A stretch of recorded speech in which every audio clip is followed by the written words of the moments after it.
I went to college, and I was lucky enough to be able to train as a teacher, and I heard of a group called Shnat Sherut, the first group who were going to Israel without having to go and work on a training camp, but were going to work for a year on a kibbutz.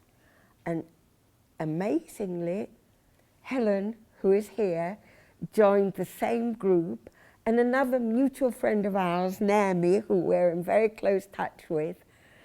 And we went together, and we came after doing a short training in France. We came and we got to Nitzanim, and it was the evening of Passover, and they were having the Seder meal, and I sat next to a young man, and he could speak a little bit of English, and he was a camp survivor who had survived camp, and there he was, sitting next to me. And then, near the end of the Seder, he got up and he said, now I go to milk the sheeps. And I said, no, you don't, you milk goats. And he said, I milk sheeps. And I said, you milk goats. And he said, sheeps. And I said, anyway, sheep. And he was annoyed, and he said, come. And I came, and he sat on a little wooden stool, and he was milking sheep. And that was my first day in Israel. And I thought it was so romantic. There I was, and like Helen, we came back to England at the end of the year, but returned to Israel, where we married on the kibbutz, and I, after Helen, wore her veil, and Avram and I married, and we lived in Nitzanim, but I didn't want to have a baby on the kibbutz because the babies were taken away to the children's house, and you just went and fed them, and so we moved to something called a moshav shitufi. That was a community where you had your own house.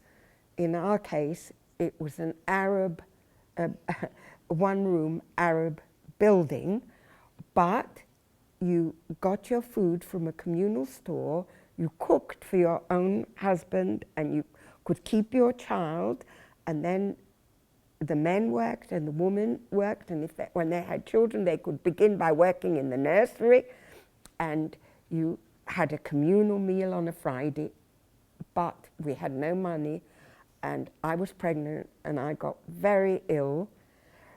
Because this group didn't belong to any political party, we had no money.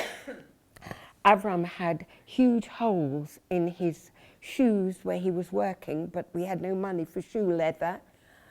I remember longing for an orange, but we couldn't afford them. Hoarding a piece of cheese. I got very ill. We lost our baby and came for a holiday to England. And that's when I was qualified as a teacher, and I could work, and we got a book of careers.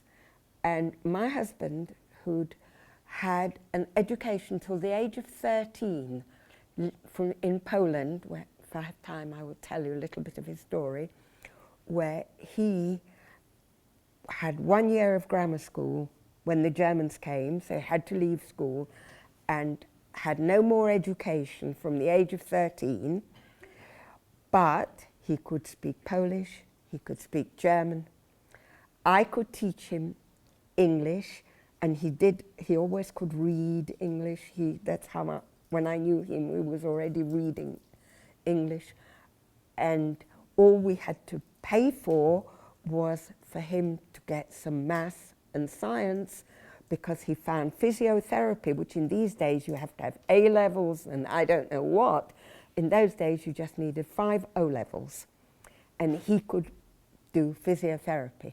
And this friend of ours, of Helen's and myself, Naomi, her husband's brother had a sweet shop, and Avram could get a job loading and helping to unload the sweets in the evening, and he got a job washing up in the Penguin Cafe in the zoo, and he got all sorts of jobs, and he worked, and I could teach, and he studied physiotherapy.